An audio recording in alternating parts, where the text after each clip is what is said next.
At the entrance, she said, "Take care of it for a week." I was puzzled. "What are you talking about?"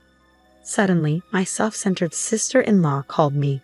She had left her baby in an eco bag at our entrance, but I had moved out yesterday.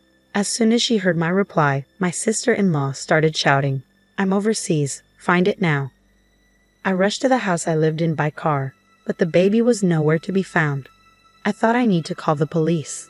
With trembling hands, I took out my cell phone and was about to uncover a truly terrifying fact. I married Scott 10 years ago, and we lived together.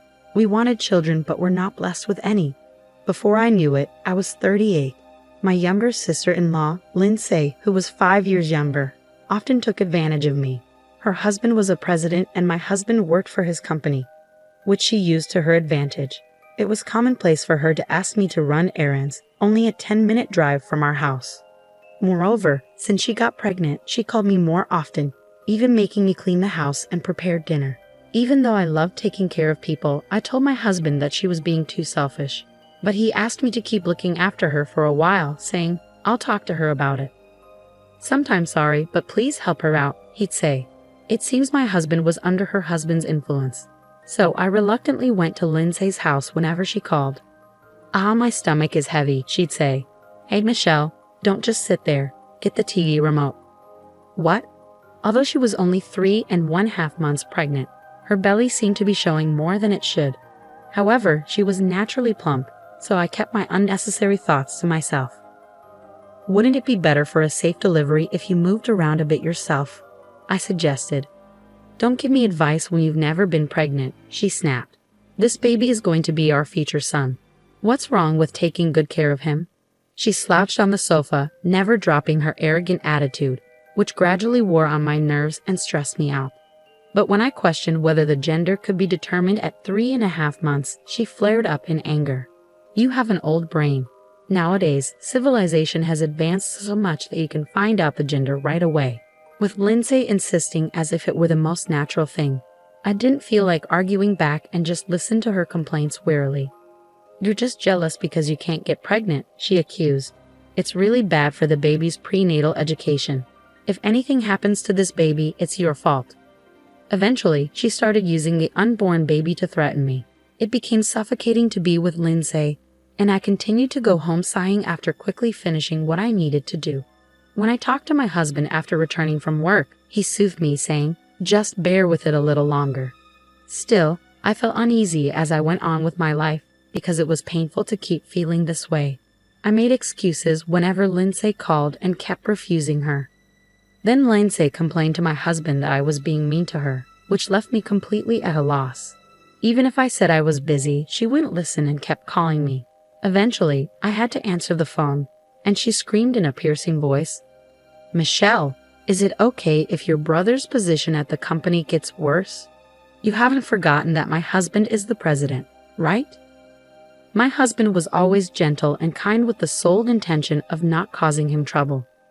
Feeling like I had no other option, I found myself at Lindsay's place more often. As time passed, Lindsay gave birth to a boy a month before her due date. Moreover, the baby weighed over 140 ounces. Isn't he too big for being born so early? I wondered, but having never been pregnant myself, I assumed it might be possible and accepted it. Lindsay named the child Chris, and predictably, after her discharge, she called me to take care of the baby. Think of it as practice for when you have your own. Fulfill your duty as a nanny. You might not even get the chance to have one, she remarked. Despite my annoyance with Lindsay, I visited her home every time she called, thinking she must be struggling after just giving birth. Plus, the baby was just too adorable. "Chris, you're such a good boy. Grow up healthy," I'd coo. Changing diapers for the first time and bathing him, none of it felt like a burden when I saw his face. However, 3 months passed and Lindsay started dropping the baby off at my house more frequently. "What's going on? You're all dressed up," I questioned her once. "I have a dinner with people related to my husband's work. I have to go with him, so you take care of Chris," she replied. As she regained her strength, I realized how busy a president's wife could be, and I diligently took care of the baby. However, the frequency of Lindsay leaving Chris with me started increasing. "Thanks for today. Isn't this too much?" You're not just accompanying your husband, are you? I asked her one day. Right now, my husband is handling an important business deal, and I'm helping out. You should help too. Lindsay raised her voice, forcing the child on me before quickly leaving. With doubts about whether she was really any help, I couldn't just ignore the baby in front of me, so I took care of him as needed. However, one day was different. When I changed his diaper, Chris had diarrhea. He was energetic and didn't have a fever, so I kept the room warmer than usual to keep him from getting cold. In the evening, when Lindsay came to pick up Chris, I told her about it. She confronted me loudly, accusing, "You useless thing. You did something to Chris out of spite, didn't you?" I shook my head, denying it, just as my husband Scott came home. "What's all this noise in the entryway, Scott?" Lindsay's voice softened, and she started crying, despite always using harsh words towards me. "I understand your feelings, but Michelle doesn't have much experience with child rearing. It might have just been a bit cold today. I'll apologize, so please forgive her," my husband defended me. But I was puzzled as to why I had to apologize when I hadn't done anything wrong. Feeling frustrated, I sent Lindsay and Chris off while preparing dinner in low spirits. Suddenly, my husband became serious and pulled a letter-sized envelope out of his bag. "Michelle, there's something important we need to talk about." "Dinner can wait. Please have a seat," he said, spreading out the documents on the table. The words he told me were hard to believe, especially since I hadn't imagined anything like it. However, understanding his firm resolution, I quietly nodded. A week later, while I was unpacking some boxes, Lindsay called. "I left a bag at your entrance, so take care of him for a week," she said abruptly. "What? What are you talking about?" I responded, confused. "Don't play dumb. It's my baby, of course." "You've already brought him inside, haven't you?" she accused. After hearing the full story, it turned out that since I was not at home, she had put Chris in an eco bag and hung it on the doorknob. Panicked, I said, "Wait a minute, we moved out yesterday. We're not going back to that house. Please go and pick up Chris right away." However, Lindsay didn't believe me, accusing me of lying again. When I insisted it was true with a serious tone, she suddenly panicked. It turned out she had left Chris 5 hours ago. Moreover, I was shocked to learn that she was currently on an overseas trip. Despite it being spring, it was still a chilly day without much warmth. "Go pick up Chris now. Hurry up," she demanded. More worried about the baby than angry at Lindsay's attitude, I immediately drove off.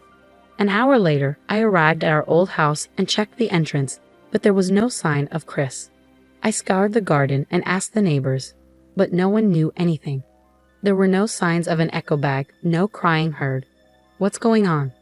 Feeling futile without any clues, I was about to call the police when my phone rang. "What? What did you say?" The content of the call was so shocking that I was left speechless. After ending the call, I was so stunned that I just wandered around in a daze until Lindsay called. "He was in the eco bag hung at the entrance, wasn't he?" she asked urgently. "Oh, he's not there. I can't find him anywhere," I replied. "Seriously, this is bad. If we don't find Chris, my husband might divorce me. It will be your fault if we don't find him." Lindsay's voice trembled over the phone, revealing her panic. Realizing there was nothing else to be done, I offered to report to the police and ask for help. But Lindsay adamantly refused, fearing it would become a big deal and her husband would find out. "Chris's safety is more important than your reputation. Chris is just a tool to extract money from my husband," she revealed selfishly. Unconcerned about me, I could hear Lindsay talking with someone she was with. After a while, Lindsay lamented, "This trip is ruined. I couldn't get a flight today, but I'm coming back tomorrow. Don't tell my husband anything. If you find Chris, contact me immediately. I'll do what I can." After hearing my response, Lindsay seemed satisfied and hung up the phone. The next day, as I waited for her at the airport, she appeared arm in arm with a man. Seeing me, she approached with a displeased look. "Michelle, what are you doing here? Did you find Chris? I came to tell you something important. Chris has gone somewhere you can't reach. It's too late," I said with a downcast and sad expression. Lindsay began to panic. "You're lying. What am I supposed to tell my husband, you useless thing? Find a baby that looks like him right now," she demanded, enraged and devastated. "How can you say that? Are you even a mother?" Overwhelmed with anger and sadness, tears started to flow.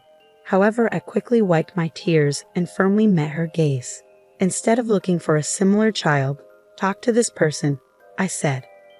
As I said this, a woman who had been hiding behind me, wearing her hood deep over her face, shook herself. Not just Lindsay, but the man with her started trembling. Yes, this woman was the wife of Lindsay's affair partner. The man was too shocked to move, and as his wife confronted him, yelling, "You scum, I'll knock some sense into you," he pleaded pathetically, "Please forgive me." But his wife was unforgiving, telling him to bite down hard. And then she slapped him back and forth. The force was so tremendous that passers-by stopped in their tracks. She left the man, who had collapsed while clutching his cheek, and then turned to face Lindsay. Lindsay quickly stepped back and began to speak rapidly. "Listen, don't get it wrong. We're not in that kind of relationship." "What?" "Hey, Michelle, stop recording with your smartphone." Despite her attempt to deceive, seeing me holding up my smartphone to record the scene, Lindsay snapped back. However, I continued to record. I remained calm. "Then how do you explain this?" I pulled out an envelope I had brought with me containing emails between Lindsay and her affair partner, as well as cozy photos of them I found on social media. Lindsay attempted to forcibly take these from me, glaring menacingly. "Snooping around like that is the lowest. How did you find his wife's contact information?" "I actually met his wife by chance," I replied. "When I saw Lindsay's affair partner on social media, his face seemed familiar. After racking my brain, I realized he was the husband of the woman who works at my regular hair salon. He too was a hairstylist, but unlike his wife, who was successful and owned several shops and was skilled in a technique she was known for, he was known for not working and just playing around. He was a typical husband sponging off his wife. When I told his wife about Lindsay's affair trip, she said, "I've reached my limit. I'm joining in." She came with me, usually gentle and kind. I was honestly surprised at how terrifying she could be when angry. Such a playboy hairstylist couldn't stand up to his wife and kept rubbing his hands together like a fly, repeatedly begging, "Please don't divorce me." Watching her steadfast refusal, I felt a strong resolve. Moreover, was Chris born from the affair? I continued. "What? Don't just make things up without proof," Lindsay snapped back. "But he was born a month early and weighed over 140 ounces. That's definitely too big. You've been fudging the weeks, haven't you?" While saying this, I pulled out another envelope and showed her the documents inside. One was a maternal and child health handbook, and another document proved that Lindsay's husband was not Chris's biological father. "You play dirty. But if I tear this up, it's like nothing ever happened," Lindsay declared, snatching the DNA test results from my hand and tearing them up on the spot, looking pleased with herself. She probably thought she could get away with it, but that wasn't going to happen. "You better talk directly to the person who gave me these documents." I turned my smartphone towards Lindsay, and she opened her eyes and mouth wide, as if she was about to scream. No wonder, the screen showed Lindsay's husband. I wasn't recording. I was on a video call with Lindsay's husband. "Lindsay, you lied about going to your parents' house and deceived me," he said sternly. "Well, so you know," she stammered, not making any sense in response. Standing in front of her, I slowly began to speak. "Listen carefully. I'm going to explain everything one by one." A week ago, her husband, suspecting something, had requested a DNA test between himself and Chris. After finding emails between Lindsay and her lover at the same time, he lied about going on a business trip for a week to monitor her actions. Lindsay, not knowing this, immediately contacted her lover by email and booked an overseas trip online in a rush. She didn't even think to clear her browsing history on the day of the trip. After placing Chris in an eco bag and hanging it at the entrance of the house I was living in, Lindsay skipped off to the station, humming a tune. Her husband followed her and took care of Chris. If he had been left at the entrance for over 5 hours, who knows what could have happened. "So Chris is alive?" Lindsay's husband asked. "Yes, he's with me now." The call I was about to make to the police when I couldn't find Chris was from Lindsay's husband, I explained. Surprised but eager to understand the situation fully, I immediately went to his house. Chris was full of energy, flapping his arms and legs as he played with a rattle. While hearing about the past events, I remembered that despite being born a month early, he weighed over 140 ounces. At the time, I reluctantly accepted it, but I indeed thought it was strange. With Lindsay's husband's permission, I searched through Lindsay's belongings and found her maternal and child health handbook. Looking at its contents, I began to piece together the truth. I discovered that Lindsay had falsified the baby's weeks. Why did Lindsay do such a thing? Looking back at the actual timing of her pregnancy, it was exactly when her husband was away on a long business trip for about 2 months. Therefore, it was impossible for him to be the father of the baby. Realizing that she was pregnant with her lover's child, Lindsay thought she could deceive everyone by fudging the birth month, especially since the baby turned out to be an unexpectedly big baby. That's when I became suspicious. Then the lover, now exposed even about the child, began apologizing profusely to his wife. However, his wife coldly said, "You'll have to live on your own strength from now on," and slammed a divorce paper down on the spot as she kicked her crying husband and walked away. There was a refreshing certainty in her stride. Meanwhile, Lindsay's husband did not remain silent. "Of course, I'm divorcing you. Go be with that man," he declared. "No, I just liked his face. He has no money. You were with me just for the money, right?" Caught in the truth, Lindsay choked up. "You said Chris was just a means to get money from your husband. Don't spout nonsense," her husband retorted. I had recorded everything to prevent Lindsay from denying it later. Lindsay's husband had been silently listening to our conversation until then, his face flushed with deep furrows between his brows. Confronted with the unexpected truth, Lindsay seemed to tremble slightly, but then, as if remembering something, she peered into her smartphone screen. "If Chris is okay, then it's all good, right? Besides, even if we're not related by blood, I gave birth to him. So he's as good as your child," Lindsay argued, looking smug. Both Lindsay's husband and I inadvertently exclaimed, "What?" at her pathetically selfish justification. "This is the end." Lindsay's husband abruptly hung up the phone. "What are you going to do about this? I did everything you told me to do, didn't I? Didn't you like it?" Lindsay tried to call her husband from her smartphone, but he had blocked her calls.